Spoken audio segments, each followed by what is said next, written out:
I want one more story for today, and it actually kind of relates to this story we were just talking about. But there was a lot of news in Washington about the refugee situation, and to be very clear, in the 1980 Refugee Resettlement Act, which was passed in 1980, with the idea that America would facilitate bringing refugees here. Mostly then, these were refugees fleeing the expansion of communism. It was refugees, many from Vietnam and that part of the world. But the point of it at the time was to make it easier, have a system in place to bring refugees to America in this 1980 Refugee Resettlement Act. Part of that act said that states, counties, towns, local jurisdictions could make a decision if they wanted to bring refugees into their states. That's been ignored for decades. And in America right now, during the Obama era, we had a vast expansion of bringing refugees to America. So President Trump issued an executive order. And in that executive order, he said he was offering the states and other jurisdictions, counties, cities, towns, to say, you can opt in or opt out. I mean, meaning that people, states especially where it's relevant, actually were offered the idea that you have to opt in to continue to receive refugees. You have to opt in. And part of the reason that he did this, now I didn't read, I mean, this was an executive order President Trump did. President Trump signed this executive order sometime last year, toward the end of 2019. And there was a deadline in January, right now, January 2020, of states can tell the federal government if they're going to opt in or not to receiving refugees. Three issues. So what's happened? Let me finish with that. So Texas Governor Abbott, and the show is based in Texas. We live in Texas. This was a great move of leadership by Governor Abbott. Governor Abbott notified Washington that the state of Texas will no longer receive refugees. And other Republican states, other Republican-led states have those governors, and of course, the Democrat governors are saying, sure, yeah, we'll take them off. But Republican governors, I think there are many people who thought that some of the Republican governors would say, actually, yeah, we'll take a halt to refugees in our state.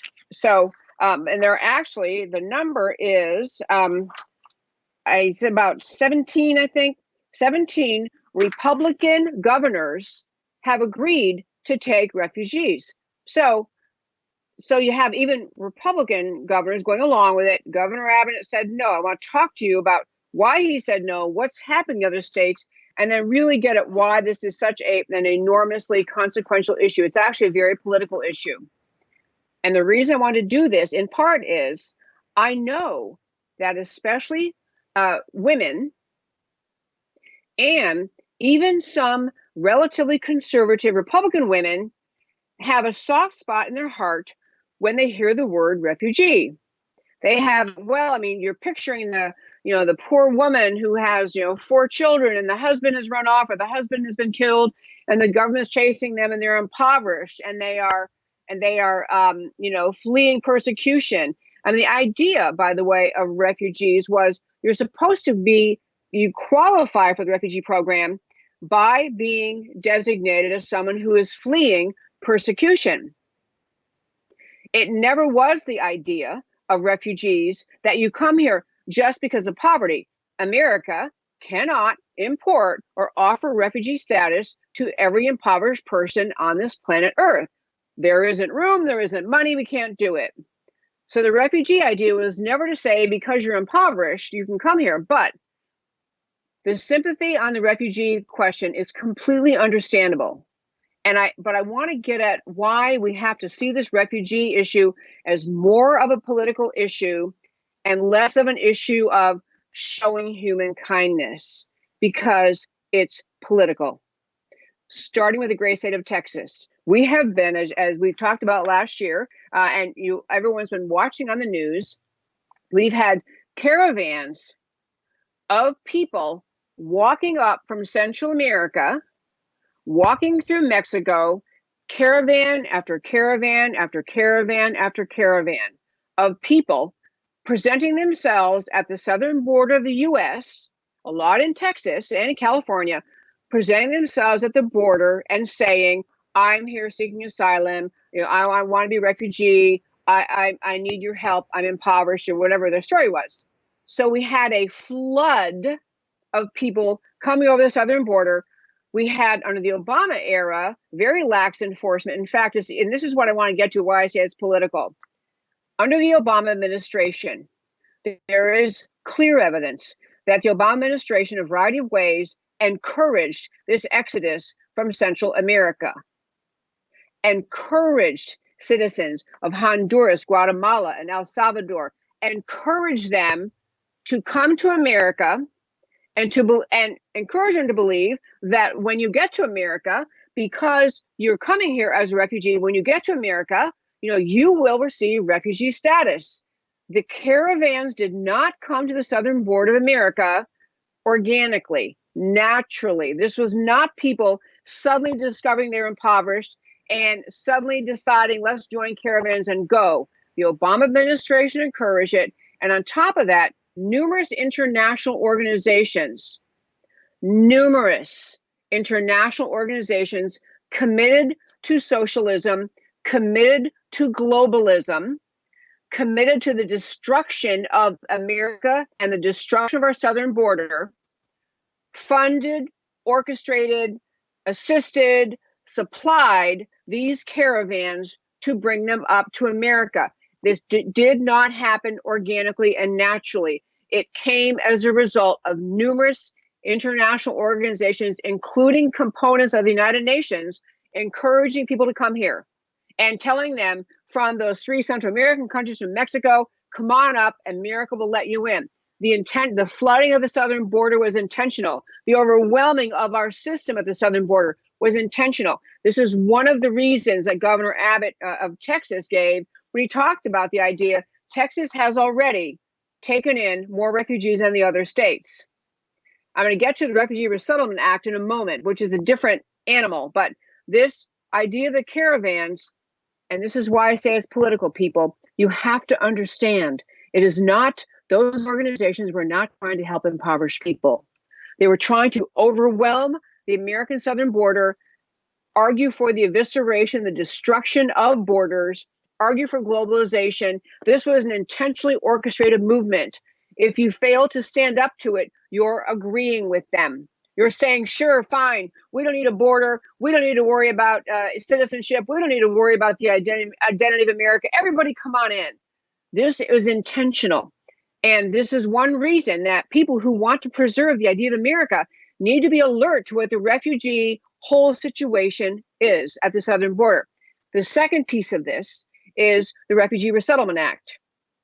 This form of the refugee movement of people not pouring over the southern border, but coming to America on the Refugee Resettlement Act has been taken over again by leftists who are part of this refugee resettlement effort. Their organization is called VOLAGs. It's just a shortened term for voluntary agencies.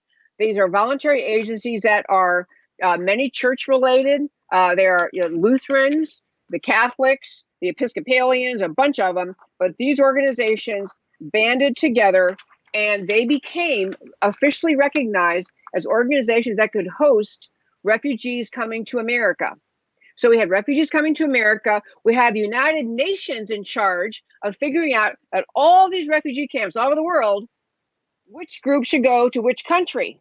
We Americans, not permanently, but for a long time, surrendered our judgment as to who should come here, which one should come here. And this is why we've had story after story after story in this country of people entering America through the Refugee Resettlement Program who turned out to be Islamic terrorists, who turned out to be nefarious in their intent and their mission to get to America. They wanted to come to America, establish little Islamic enclaves. They're all over Minnesota and Michigan. They're in many more states too. We hear about them in Minnesota and Michigan, but they're all over many, many states, little Islamic enclaves that are establishing themselves as they will not assimilate. They do not want to assimilate. They want to bring Islam and Sharia, Islamic law, to America. That is their point. So these agencies allegedly just, wanting to help the poor downtrodden of the world are facilitating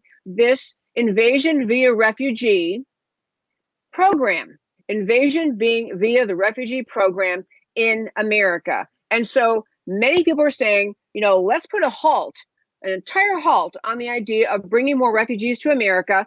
Now, be clear, we Americans can still help people who are actually innocent refugees who've been harmed, damaged, injured, just forced out of their homes. We can help them in refugee camps around the world. We can help them return to their native countries and protect those countries, protect their lives there. It's not as though the only choice is bring them all here or abandon them. Many choices in the middle can include helping some of them, but we don't have to be suckers. We don't have to be duped by this either the globalist socialist movement forcing people over a southern border, or by Islamic resettlement, so much resettlement of Islamic refugees in America that we have, and you read the stories all the time, we've covered them on this show, people we bring to our country to help them, to provide them a new home, and their answer is to begin to engage in some form of Islamic jihad, in whether they go back over to the countries to fight with some country to fight with ISIS, whether they engage in jihadist activity here, whether they invade their local Islamic center, their mosque, and are teaching the whole concept of jihad. We don't have to keep bringing people to this country who mean us harm. I don't know if Governor Abbott understood all of that, but it's a great move. And ultimately, will be a really great move is for in our country to say, we're putting a halt. Now, be clear, President Trump has cut way, way, way, way, way back on the Obama era refugee program, way, way back. In fact, under this coming year, the White House has slashed the number of refugees allowed into our country to a record low of 18,000 for 2020, down from 102,000 annually during the program's peak in the 1980s. Again, the 80s was more about communism. But I want to close out the show today by saying this. This show is dedicated to protecting America, preserving and protecting America. Yes, we have military threats. We have to watch that we do not have enemies of any kind, planning to invade or planning to plant bombs or planning to attack us in some other way. We protect ourselves from cyber attacks. We protect ourselves from the Chinese, that we had an expert in the show last week talking about the Chinese endless effort at invading our cybersecurity, invade in some other way, engaging in economic warfare against America. We patriots have to defend America on all fronts in all ways. One way that must happen is a recognition that when you bring thousands and hundreds of thousands and millions of people into the country every year, we already bring over 1 million immigrants legally, new immigrants to America every year, 1 million, that we are contributing to the overall makeup of our country. We need to be committed to reestablishing, to re-understanding, to re-embracing the idea of America, the idea as in our founding documents that we are a country committed to the idea that we have rights from our Creator because we were born. We have the right to live in freedom. Therefore, we're not socialist. We have the right to live in a country where we have our individual liberty respected, our rights as spelled out in the Bill of Rights protected. That's the country America is. When you bring millions and millions and millions of people in this country who don't, number one, don't believe that, don't understand it, and don't want to learn about it, you're changing the culture and fabric of our country. We've already got a problem in America with the young people, some young people, who have finished our school system, finished our high schools and colleges, and emerged from college thinking of America as a place that has an imperialistic history, that is a country that is racist and xenophobic and homophobic and hateful and imperialistic.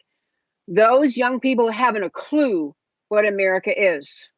We need an era in this country, a recommitment that we're going to relearn, reestablish, reinvigorate love of America, understanding of America's founding ideas, an understanding of why socialism cannot live in this country, cannot be part of a country rooted in freedom.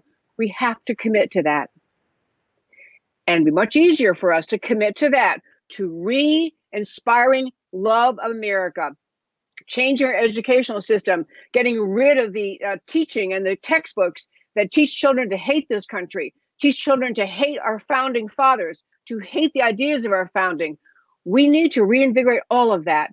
And it will be a lot easier if we're not bringing millions and millions of refugees in every year who do not come here because of love of America. Now, some of them may come here because they know that America is a land of promise, a land of immigrants. But most of them don't have any idea. And when you fold in the determination of the leftists in this world, the socialists, the globalists, to just overwhelm our southern border, to force us to accept millions of people who have no idea what America is. And on top of that, you have the Islamic jihad mindset alive and well in many places in the world. And in fact, the Islamic doctrine of using immigration for the purpose of Islamic conquest, that is an Islamic doctrine called Hijra. Using immigration for the purpose of Islamic conquest is a well-known, well-recognized, well-documented, written about over the millennia concept. We Americans are allowed to be alert enough and awake enough to say, we're going to hold off on refugees. We're going to help people who need it in this world, but we're going to hold off on refugees because we need to reestablish the extraordinary, exceptional idea that is America in this country.